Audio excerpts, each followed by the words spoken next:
আসসালামু আলাইকুম। আমি যখন আপনাদেরকে নিউজ দিতেছি তখন ইরানে প্রায় 900-এরও বেশি স্ট্রাইক হয়েছে। জাস্ট একটি স্কুলে 160 জন ছোট মাসুম বাচ্চা, তাদের কি দোষ ছিল? তাদেরকে হত্যা করা হয়েছে আমেরিকা ইসরায়েলের যৌথ হামলায়। কিন্তু বিশ্ব চুপ, সবাই চুপ। মরল রামারছে না, একটা গল্প আছে না যে রাজার পোলা ডাব খাইছে, তখন বিচারকে কয় ডাব কি জুনা? জুনা খাইলে গুণা নাই। ব্যাপারটা ওই রকম হয়েছে। ইরানের পানি শোধনের যে ইয়েগুলো ছিল না, পানি যেগুলো পানি পরিশোধন কইরা পান করার উপযোগী করা হয়, ওইসব জায়গায় হামলা হয়েছে।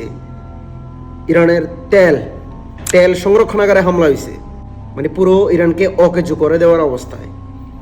কিন্তু আমাদের কি, আমরা তো ভালোই আছি না? চাচা আপনার যান বাঁচা, সবাই চুপ, কুলুপিটা বসে আছে। কিন্তু এটার পাল্টা জবাবে ইরান 2000 মিসাইল দিয়ে জবাব দিছে। তেল আবিব এখন গাজায় পরিণত হয়েছে। তারা মাথা নোয়াবার নয়, কিন্তু আর কত? একটা দৈত্যের সাথে একটা মানুষের যুদ্ধ।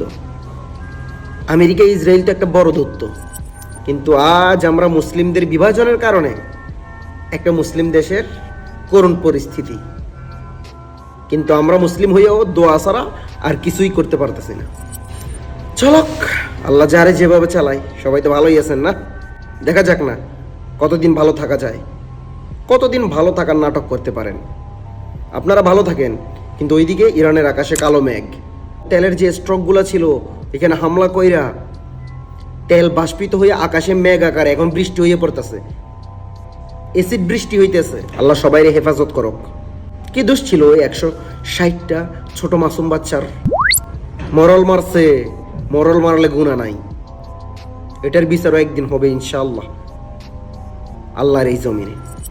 অনেকে ভাবতেছেন যে এটা হয়তো ইরান ইসরায়েল আমেরিকার যুদ্ধ, কিন্তু একটু মনোযোগ দিয়ে চিন্তা করেন তো, একটু বিশ্লেষণ করেন।